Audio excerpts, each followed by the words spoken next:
My name is Rob Campbell. I have the distinct privilege of serving as the Director of Data Science and Artificial Intelligence for Corewell Health. I am joined on stage today by our lead generative AI data scientist, Kyle Giroux. Today we'll be talking about a little bit about our organization, but more in detail about one of the specific products that Kyle has developed and really helping solve some of the challenges that we have in healthcare that are mainly associated with just the overwhelming amount of open, unstructured text data that we deal with on a day-to-day basis.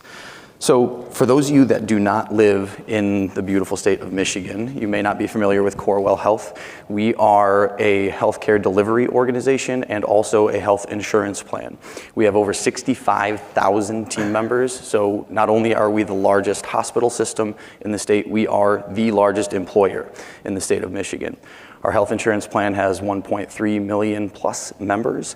We also help 9,000 employers in the state of Michigan with their health insurance for their employees as well. So we are a very large, very complex organization. And some of that complexity has to do with the fact that we are an integrated system. So we have both care delivery and coverage. And this presents a lot of opportunities for us where we can serve what we would call our Emerald members, which are priority health members who also receive care at a Corewell Health facility. This also presents unique challenges in terms of legal and regulatory and compliance requirements. That's one area that Snowflake has been very helpful for us in helping establish partitions, permissions, masking policies to make sure that we keep our team members safe and are able to operate in a very legally and regulatorily complex environment. So our journey in data science and AI is really, we're really still quite early in that journey, and it really hasn't been until about spring of 2023 when we established a data science team where we really started to kick things into higher gear.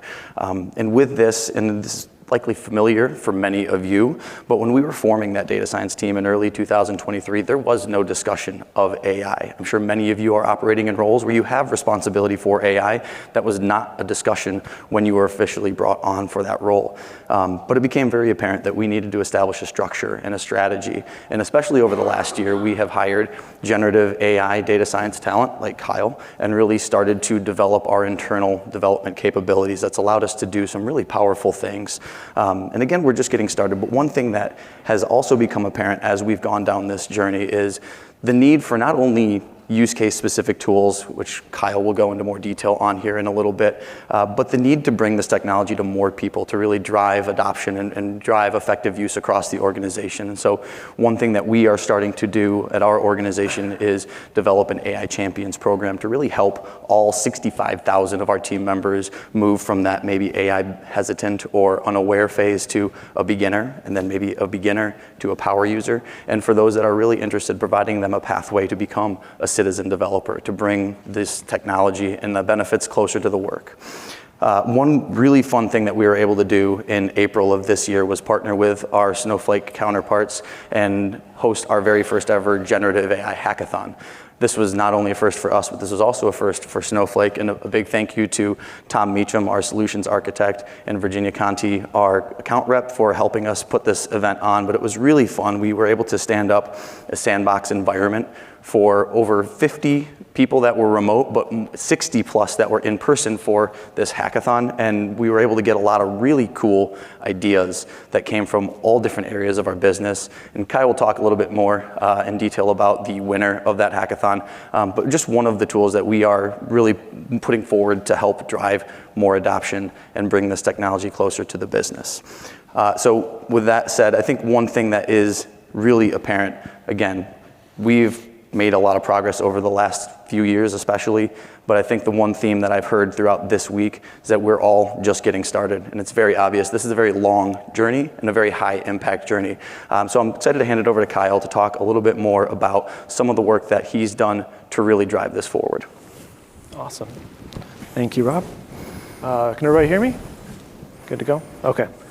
So before we get kind of diving in on the solution, I just want to take a little bit of time to step back and talk about why healthcare has this problem and kind of use that to jump into like why generative AI is such a good solution for what we're dealing with. So I think everybody here has had the experience of going to see the doctor, right? You come in, they begin to ask you questions, you know, when did this symptom start? Have you experienced this? Did your father have something that may be related in the past, right? But the whole time, they are actually at the keyboard looking forward and typing. And that's because that documentation that they're putting in is the critical component that lets them care for you in that moment. But also, the next time you come in and need to have reference to what happened in the past with that doctor, and also possibly another specialist that you might be working with. This is also the foundation for how you get covered for your care. And so that raw text that doctor is generating is really critical to you and the care you receive. But for us as a health system, that's kind of not the end of the story. So we want to help care for you. We really want to make sure you have good outcomes. And that moment when that doctor's writing that note is important, but we do a lot after the fact with that note to make sure that the quality of care that we give holistically to our patients is really high. And so in our system, we call this kind of quality, safety, and experience. We spend a lot of time being retrospective, either with our own data internally or going out to registries and submitting that data so that other systems' data can come together. We can see how we stack up against other systems and make sure that we are using best practices to drive forward care. At the technical level, submitting to a registry is actually a very manual process.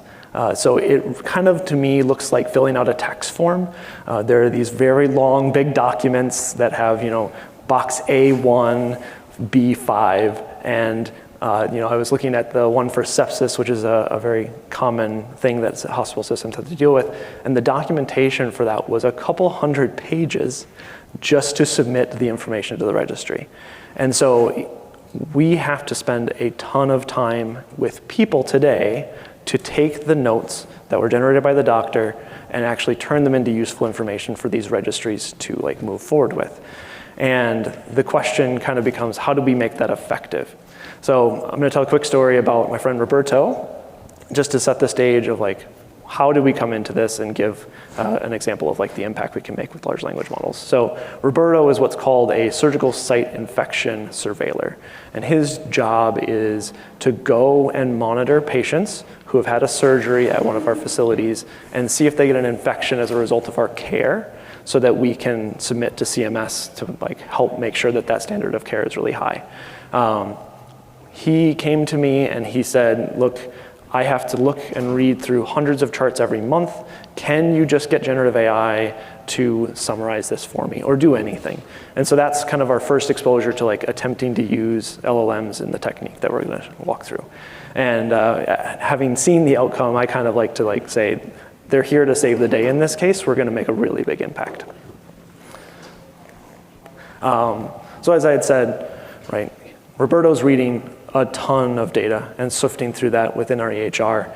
He takes up to 1 to 2 weeks every month just doing this surveillance aspect for all the patients that he is kind of purview over. And so we basically took the documentation he had written about how he makes his choices for what qualifies for an infection and what does not, and fed that to the AI and dropped the number of charts he had to read from about 200 to about 30 every month. And in doing so, we didn't just give him we think it's here. We actually measured this. He has years of historic data on these are the cases I submitted.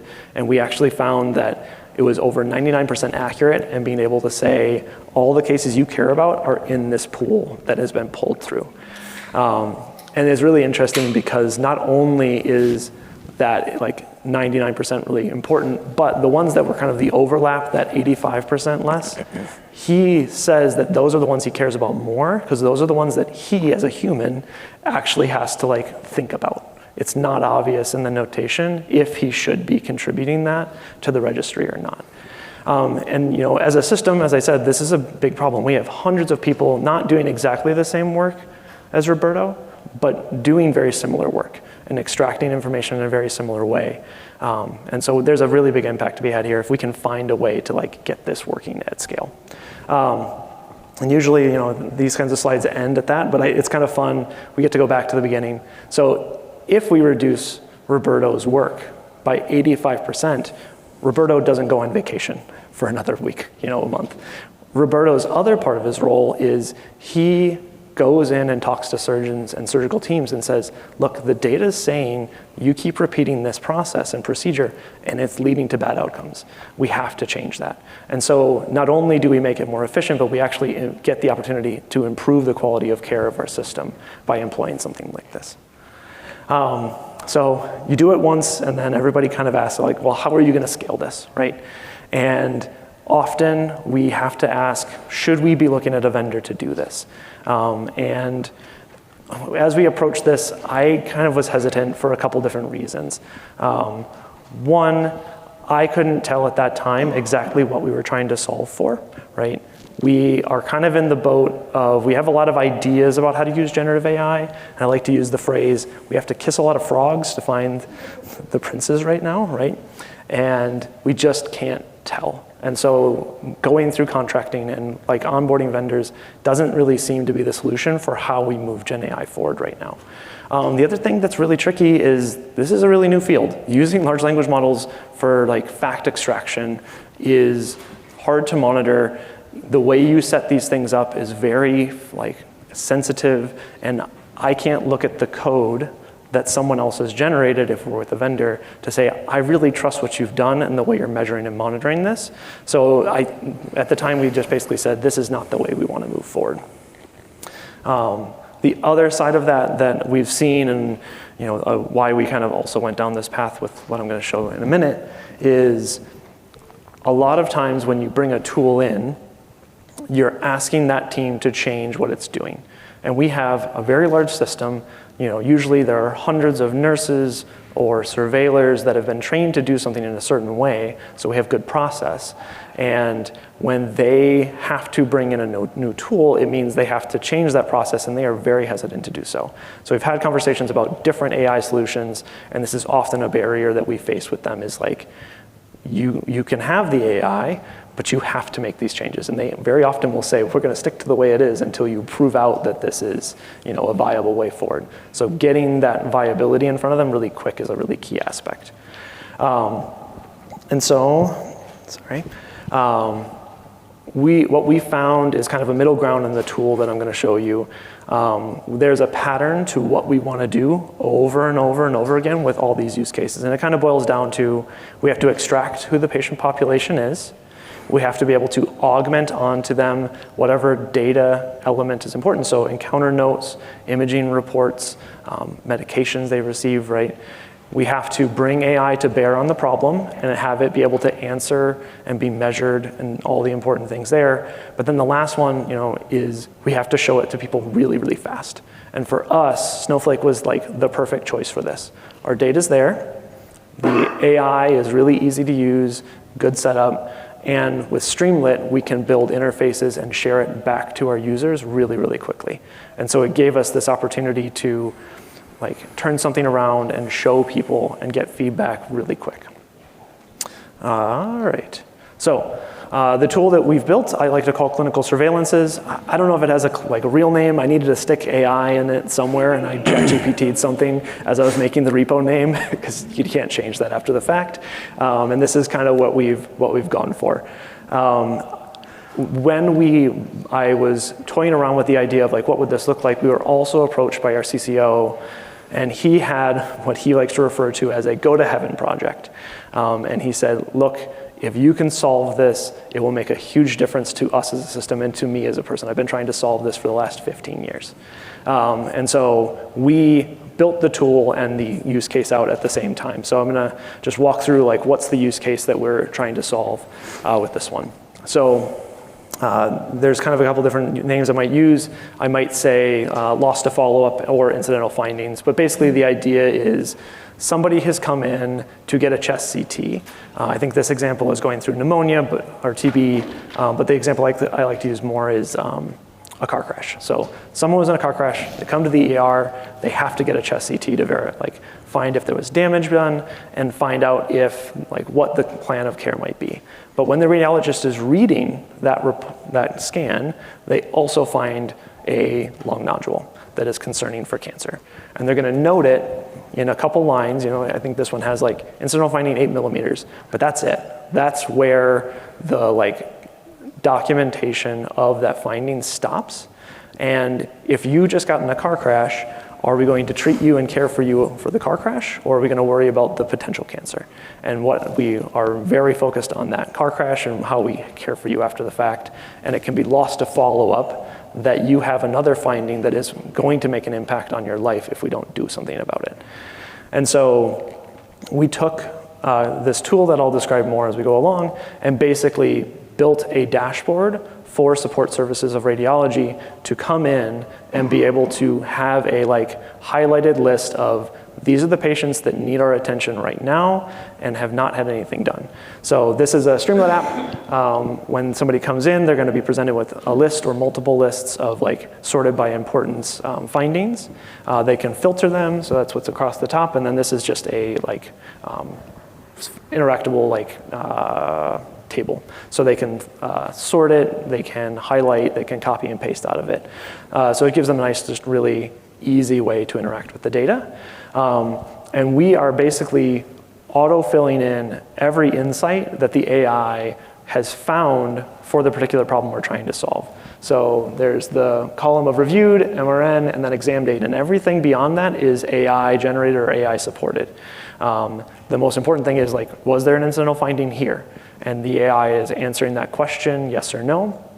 Sometimes the radiologist will be a little bit vague, so we experimented in this one with are they suggesting that you correlate it clinically is the term that they would use. And that's kind of saying, the radiologist saying, we see something, but it's probably not a problem if you don't see something displaying clinically. And we can actually have the AI extract, is that happening or not? And then we have kind of fact extraction. So what's the recommendation for the study? What's the time frame? In other versions, we have size and morphology being extracted. And we can use those pieces of information to kind of do the importance filtering for the support services so they can know it's most important that you get John back as quickly as we can. And the other piece that I was surprised about when we started on this is not only do you want to read the report that's in your hands right now, but that report may be historic, right? And you have the opportunity to actually verify with AI if other reports for that individual actually were the follow-up that was needed. So we don't have our support services calling people that actually got the care they needed done. And so you'll see that in the next example, we feed both the current notes and any future notes and allow the AI to make the determination of if that person needs the follow-up care or not. So this is all great. It's meant to be a quick view, get work done, but everybody should ask, how does it work? And where's the, show me where this came from. And so we bake that into the system too, so you can see that little box. If they click next to the row of interest, they'll be pushed over to a second screen that is all the details that the AI extracted and all the evidence that we have are going to try to provide them. So this left box says questions. This is where the AI answers the questions that you have about the patient, in this case, the finding that was present. And if they click inspect, they will get the actual text of the note that was brought to the AI, and the AI indicates to us what parts were relevant and highlights them so that the doctor or nurse that's come in to help us with validation or the person that's going to make the phone call can see really quickly and concisely, these are why we're going to follow up with you and make sure that you're going to get that care. You can see that I have it listed as questions in the upper left and notes in the bottom right. So in this case, we have one question, just what's going on, is it present? But thinking back to those registry examples with hundreds of pages, we want to be able to do multi-question, like a form, and multi-source answerings. So we can dynamically on the back end tell the AI, here's all your questions, here's all the places you may find that answer, bring them all to bear so that the human can make the choice at the end of the day and select what the right pieces of evidence are or sort through that. And the other thing that's really important is just the trust and traceability side. So we always track every prompt that we write and issue against the AI, and we also track the results and responses. And we version them so that if we may change them in the future, right, we can understand moving from version 1 to version 2 of this prompt made this better, or made this worse and be able to revert prompts and do things like that. The other thing that we always have to do, and my wife likes to remind me that I'm a doctor, but I'm not that kind of doctor. So we have to bring this to clinicians and get them to validate if this is what they would say and what they would want to extract. And so we have right baked into it a review results kind of panel that can be pulled up and can give them the option to just really quickly click and do a check mark to say this is valid. And if it's not, they have the option to go to a free text field and describe why. And they can see the text note and still scroll through the text note to give us that information back.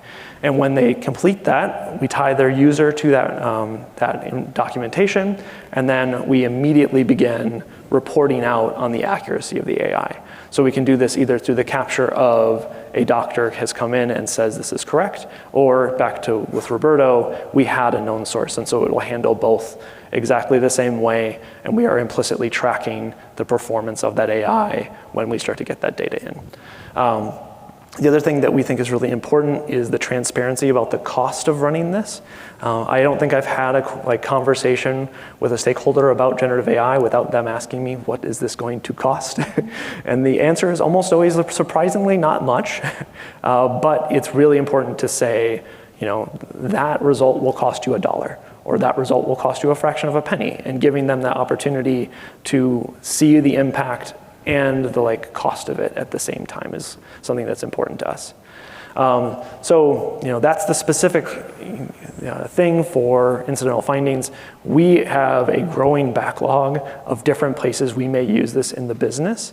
The kind of couple categories we have are condition extraction, so like surgical site infection, or not surgical site infection, like this incidental findings, something happened, it's in the text, we need to turn that into discrete data so that we can make an action or do something else with it and put it in front of someone.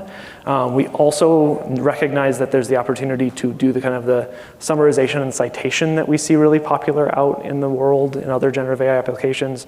The history of present illness is kind of my favorite. It's around the idea that our clinicians want to talk about the history of a patient in a particular way so that they can have a common and well understood process as each individual clinician does their workflow.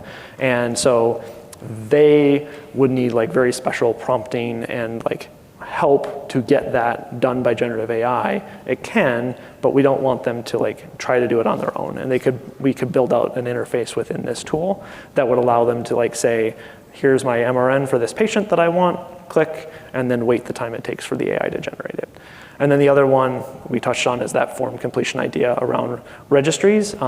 We also are looking at referrals. So if you get a referral from your PCP to a specialist, that doesn't mean that the specialist thinks you're ready for that referral. And they actually usually have a process that they want you to go, that they'll check you on. That's basically filling out a form, but this being done by support staff.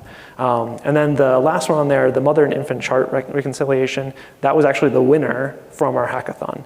So when a baby is born, they don't have a chart yet. They've just come into being, and there is a time during which documentation may happen on that infant before it has a place to go, and therefore it goes on the mother's chart more often than not.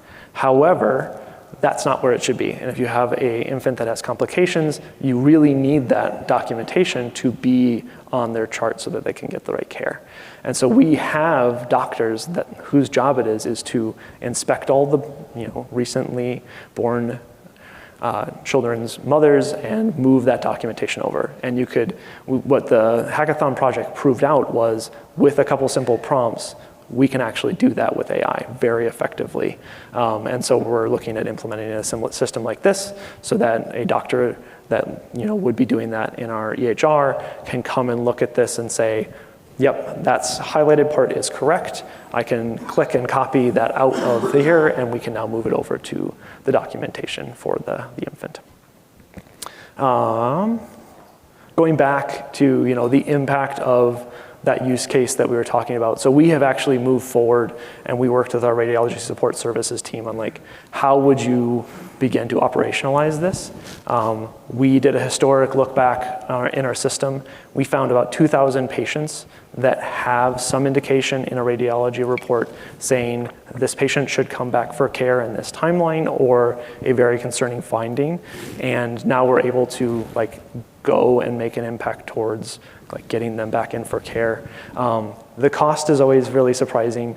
So if we did every chest CT in our system, right, 65,000 employees, it would cost us less than $1,000 to do it every year, which is a crazy impact to like cost ratio. And the other thing that I think was the biggest impact was, right, we had this use case, but we wrote a framework. And that framework was really quick because of what Snowflake offered us. So it took me about 2 weeks to actually like flesh out what the framework would be, another 2 months to put it in front of users and like iterate to like, this is ready for somebody to use and not be me, and available within our Snowflake environment. And now we're at the point where if we have good documentation for a use case, we can basically interface and have a new version of this up in like a week, and ready for them to review. So I'm going to show you a little bit about like what it is. I'm not going to get too technical, don't get scared. This is mostly to illustrate a couple learnings we had around why, like how to be agile in this like decision making. So the first part is our data model for this. This giant octopus, it looks very confusing, but I think the only thing I really want you to take away is it was really important for us not to like fix ourselves into a model because we just didn't know what was coming, right? We didn't know what the users are going to ask for. And if you had a situation where a user asked for something, you really couldn't have the answer of, we have to rewrite that table. Sorry, you're going to lose all your other data. So we decentralized the like model quite a bit, and everything in this data model is driven by the code. So the schema definitions and everything are a part of the code base, and we can take advantage of all the opportunities that offers us. The other thing is that the front end is implicit. So when a pipeline runs, I don't have to write any code to make this show up. It's just there. So because we wrote the data model and have a very like tight control over it, we can just say, this is exactly what this needs to look like. It's going to just show up. And so this is part of what makes it really fast to get it back in front of people, is we basically just need to define what your problem is and how we run this, and then we get data results out that they can actually go do things with. And on the like processing pipeline side, I made a very specific choice that we are not going to write custom code. We are always going to hear problems, and we are going to generalize that code so that it can be used over and over and over again. And any particular like operation we want to do, the code that's run is generic, but you specify the like parameters that make this a special case within the actual like description of what we're doing here. So it makes it really quick and easy to come back in and say, I have new SQL statements that I want to execute. I want to filter this with these types of parameters, right? And you can basically in, I don't know, this is like 15 to 20 lines of code, half of which are actually just like setting the schema that we're pointing at, turn around one of these pipelines and make an impact. Yeah, that's the majority of what I want to talk about. I think, in closing, we are really excited about generative AI and what it offers us. I think that Snowflake offers a really cool opportunity if you have builders in your organization to do really quick proof of concepting and show people what it can look like. And we're excited to tackle all of those use cases and more that we had shown.